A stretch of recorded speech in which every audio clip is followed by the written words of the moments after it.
Oi, Eliane, bom dia. Bom dia, Raíssa, Carolina, ouvintes. Bom dia, Eliane, bem-vinda. Bom, a gente tem o Supremo Tribunal Federal formando maioria para que mais 250 pessoas virem réus pelos atos golpistas do dia 8. O placar agora está em 6-1, com voto do ministro Gilmar Mendes, acompanhando outros, como Alexandre de Moraes. E também temos na agenda do dia Anderson Torres, o ex-ministro da Justiça e ex-secretário de Segurança Pública do DF, depondo à Polícia Federal depois de ficar preso, está preso desde o dia 14, e agora, nesse final de semana, recebeu visita de alguns senadores da base aliada do governo, inclusive Rogério Marinho, né, que era ministro ao lado de Torres na gestão Bolsonaro. Vamos ouvir. E o importante é que, além do caráter humanitário, de solidariedade, é alguém que conviveu conosco. Eu tive a oportunidade de ser ministro de Estado junto com o Anderson. Nós estamos buscando uma forma legal, evidente, mas também política, de que tenhamos a condição de que essa prisão, que já dura mais de 100 dias, ela seja terminada. Mas ele está muito magro, muito abatido, né? Ele, como é uma pessoa que é da área do direito, né, e conhece bem a legislação, ele se sente, de alguma forma, com os seus direitos cerceados, né? Eliane, quantos aliados têm receio também de alguma delação premiada? Pois é, quando você falou da data dele preso, é 14 de janeiro. Janeiro, verdade. É, janeiro. Então ele está lá preso há muito tempo, ele está realmente abatido, todas as informações são nesse sentido, está com o psicológico muito abalado, e aí quem tem medo disso é o ex-presidente Jair Bolsonaro, porque o Anderson Torres é um pivô dessa crise toda, essa narrativa do golpe que desabou em 8 de janeiro aqui no Brasil, né, com as invasões do Planalto, do Congresso e do Supremo Tribunal Federal. Então, ele, neste caso, ele está sendo ouvido porque ele mandou a inteligência do Ministério da Justiça mapear onde o agora presidente Lula venceu no primeiro turno. Mandou mapear, óbvio, né, que constatou todas as urnas onde o Lula foi super campeão de votos no Nordeste. Ele pegou aquilo, foi para a Bahia, se reuniu com a Polícia Federal e com a PRF, a Polícia Rodoviária Federal, e no dia da eleição, né, a PF fez uma ação, uma operação, a PRF, uma operação quase 5 vezes maior no Nordeste do que nas outras regiões, para impedir que os eleitores de um único candidato chegassem ao segundo turno, que eram os eleitores exatamente do Lula. Ele vai responder por isso, mas esse não é o único problema do Anderson Torres. O Anderson Torres foi aquele que, como ministro da Justiça, saiu do governo e levou para casa uma minuta do golpe, né, fechando o TSE e instituindo uma comissão interventora, metade civil e metade militar, né, enfim, e ele saiu do governo, foi para a Secretaria de Segurança do Distrito Federal, que é o cargo que cuida da segurança dos 3 poderes federais aqui em Brasília, e simplesmente lavou as mãos, deixou tudo parado para o dia 8 e se mandou para os Estados Unidos dias antes da invasão do dia 8. Então, ele tem muita coisa a explicar. E a gente sabe que o Supremo não está de brincadeira não, porque já são mais de 550 réus pelo aquele ato golpista. E esse número vai continuar aumentando. Ou seja, essa gente toda vai ser julgada. E olha, o risco de um julgamento muito duro é grande. E o Anderson Torres tem que contar se ele fazia essas coisas todas da cabeça dele ou se ele fazia a mando do chefe dele e numa operação coordenada com outros órgãos de governo para providenciar um golpe de Estado, né, gente? muitas explicações a serem dadas, mas além dele, Eliane, tem outros 2 presos que preocupam os bolsonaristas, o próprio ex-presidente e seus aliados. Um deles, o ex-ajudante de ordens, Mauro Cid, o outro, o ex-major Ailton Barros, 2 militares, um, no caso, ex-militar, porque foi expulso do Exército, o Ailton Barros, né, Eliane? Pois é, o Mauro Cid é tenente-coronel da ativa do Exército, né? E não é qualquer um, não. Ele foi primeiro nas turmas dele no Exército, é um militar que era muito prestigiado e que teria uma bela carreira pela frente, mas ele jogou fora essa carreira, sendo ajudante de ordens totalmente fora do padrão, né? O próprio comandante do Exército, o general Tomás Paiva, foi ajudante de ordens tanto do Itamar Franco quanto do Fernando Henrique Cardoso. E ele, era um ajudante de ordens. Ele não era um executor de crimes em nome dos presidentes, entendeu? E é isso que o Mauro Cid se tornou, né? O Mauro Cid, ele é o pivô daquelas tentativas todas, mais de 8 tentativas do Bolsonaro de botar a mão nos estojos milionários de joias da Arábia Saudita, né? Foi, por exemplo, o Mauro Cid que, olha só, o Mauro Cid mandou um avião da FAB para Guarulhos para botar a mão num dos estojos, o mais rico, mais reluzente deles todos, que era aquele de 16,5 milhões de reais. Além disso, o Mauro Cid também pivô no caso agora dessa lambança horrível de providenciar atestado falso de vacinas, não só para ele próprio, Mauro Cid, e a família dele, mas também para o então presidente Jair Bolsonaro, e a filha dele, Laura, de 12 anos. Então, o Mauro Cid não era um ajudante de ordens, né? Era um pau mandado para cometer crime em nome do presidente.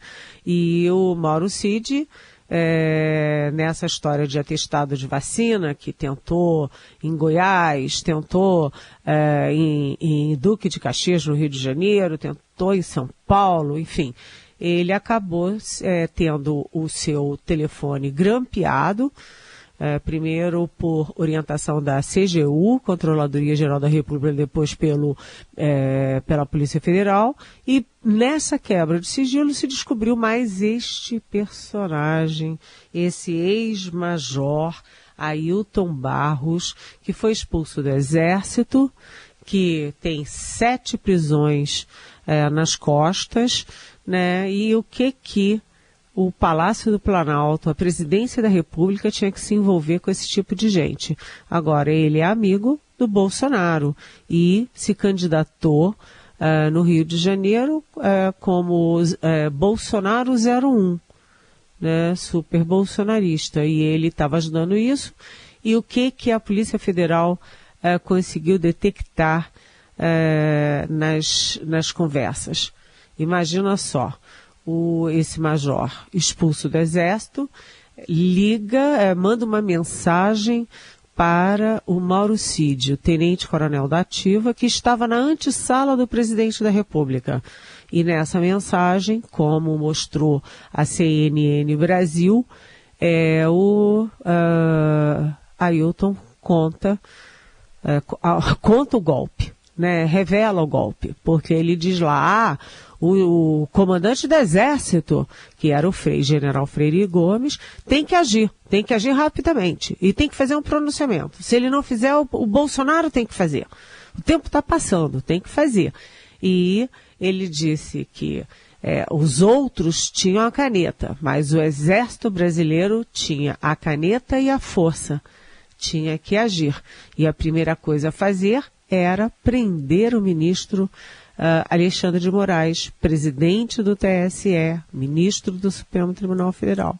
E depois soltar os decretos e os atos convocando a GLO, ou seja, Exército na rua, o golpe, pronto. O problema disso aí tudo é que poderia ser um delírio dele, mas o que ele falou combina perfeitamente com a minuta de golpe encontrada na casa do ex-ministro da Justiça. Então, gente, 3 homens bombas: Ailton Barros, Anderson Torres e Mauro Cid. Seguimos com o Jornal Eldorado e análise política direto de Brasília com Eliane Cantanhede para falar agora sobre o presidente Lula, que voltou de Londres e hoje começa a botar a mão na massa na articulação política. Ele falou que vai tratar disso, mas ainda em Londres, no sábado, a gente traz aqui para você comentar, Eliane, ele deu uma coletiva e falou também de assuntos internos. Falou sobre o ministro das Relações Institucionais, Alexandre Padilha, que tem sido alvo de críticas pela condução das negociações do governo com o Congresso. E ainda em Londres, onde assistiu à coroação do rei Charles III, Lula disse que Padilha é o que o país tem de melhor na articulação política. Vamos ouvir. Padilha é o que o país tem de melhor na articulação política. O fato de você muitas vezes acertar ou muitas vezes você errar, nós temos que pensar o que aconteceu. Quando você governa, você faz um acordo com a Câmara, com o Senado, sobre a aprovação de uma medida, e você tem que cumprir alguma coisa, você tem que cumprir. O que está se queixando os deputados, o que estão se queixando, os senadores ainda não chegou no Senado, de que o governo tarda a atender às reivindicações, que o governo promete uma coisa, o cara quer participar de um ministério, o cara tem um funcionário que ele indicou que é tecnicamente competente, ou seja, se você concorda com ele e você prometeu, então você tem que fazer. E eu acho que a coisa mais barata e mais eficaz é a gente cumprir aquilo que a gente promete. E aí, Eliane? O problema, Raíssen, Carolina e ouvintes, é que o presidente não explicou, não falou o que é aquilo que a gente promete. O problema é esse, porque o governo promete liberação de emenda, cargos de segundo e terceiro escalão, etc. E como a base aliada é muito grande, muito eclética, tem que ter muita emenda e muito cargo, talvez o cobertor seja curto para agradar e aquecer todos eles, né? Então, é um problemaço isso, e eles deixam sempre, inclusive o presidente Lula deixa muito o Alexandre Padilha no foco, mas o que todo mundo está cobrando dentro do próprio governo, lá no Congresso, os especialistas, etc., é de que o Lula entre de cabeça na articulação política. É uma articulação política com as cúpulas do Congresso, mas também com os líderes dos partidos e mais. É uma articulação também para muito além do Congresso. O Lula não está conversando, não está articulando com o agronegócio, com o mundo financeiro, com o mundo empresarial. Ele recebe lá o Josué Gomes da Silva, que é o presidente da Fiesp, e acha que está tudo resolvido, mas não é assim. Ele tem que ter mais contato com esses setores da sociedade que foram a favor do Bolsonaro, mas que tem muito peso na sociedade e, inclusive, nos votos do Congresso. A gente viu que o Lula, semana passada, o governo na semana passada perdeu feio no decreto do saneamento do Lula. Ele perdeu feio também na PL das fake news, que nem pôde ir à votação. E agora ele está perdendo também no recuo da Eletrobras. O Lula quer mudar aí a privatização da Eletrobras e, olha, muita gente está crescendo muito a onda contra o recuo do Lula. E ele tem que reunir energias, forças e votos para a âncora fiscal e a reforma tributária, que não serão fáceis. Eliane, até pelas falas do presidente Lula em Londres, voltando a criticar Banco Central, taxa de juros e tal, A gente tem essa reportagem de capa do Estadão de hoje focando a inadimplência, que bateu um recorde e chegou a 43% do país, travando, portanto, o crescimento. Exatamente. Essa manchete do Estadão de hoje ela é muito, muito importante, né? O número de inadimplentes chegou a 70,71 milhões de pessoas. É muita coisa, né? O total das dívidas negativadas, né, é de 334,5 bilhões. E a dívida média por pessoa é R$ 4.731,62, o que significa o dobro do salário mínimo, né? É mais do que o dobro do salário mínimo. O estado que tem mais inadimplentes é o Rio de Janeiro, é o número 1, depois o Amapá, o terceiro é o Amazonas e o quarto é o DF, que eu achei curioso, porque o Distrito Federal tem a maior renda per capita do país, mas é o quarto em inadimplência. E aí a gente lembra, cadê o programa Desenrola? Né? Cadê o programa Desenrola? O próprio Lula já pediu para desenrolar o Desenrola. É um programa em que os bancos negociam as dívidas das famílias com grandes varejistas, né? Magazine Luiza, etc., e o governo federal entra como garantia desse financiamento. Mas isso estava tudo pronto. Eu mesmo trouxe a informação, eu conversei com o presidente da Febraban e trouxe aqui na Rádio Eldorado a informação há mais de um mês. E até agora não saiu.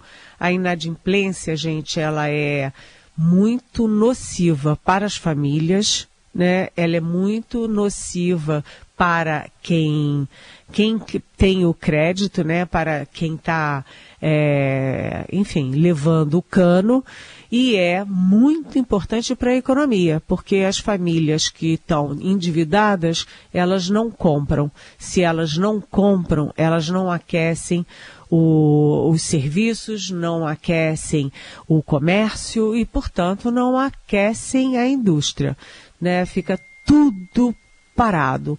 Então, o governo precisa abrir os olhos e ter mais rapidez nesse desenrola. Desenrolar o desenrola, como disse o Lula. E só para fechar, está enrolada uma contratação do Exército, né, Eliane, que o Estadão está revelando hoje. Olha, gente, eu achei essa matéria muito importante, viu? Muito importante, porque simplesmente o Exército Brasileiro, né, ele contratou uma empresa que simplesmente lidera o garimpo ilegal. Então, como é que pode uma coisa dessas? Alguém pode me explicar como é que funciona isso? Tem que me explicar, porque eu não entendi, não.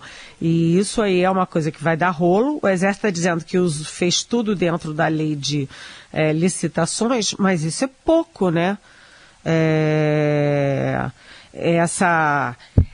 E o pior é o seguinte, vejam bem, o governo Lula usou o serviço dessa empresa em área Yanomami. Depois dessa operação toda do governo federal contra o garimpo ilegal em área Yanomami, né? E essa empresa contratada, ela é ré exatamente por garimpo ilegal nessa área dos Yanomamis. E ela foi contratada para perfurar poços, o que legitima a entrada da empresa, dos seus helicópteros, dos seus tratores, das suas gruas e dos seus homens, eventualmente até armados. Então o Exército pisou aí no tomate, né? Pisou na bola E isso aí vai ter que ser revisto, porque é inadmissível você ter uma empresa que é ré em garimpo ilegal, contratada pelo Exército para perfurar poços na área Yanomami. Isso é o escândalo de hoje.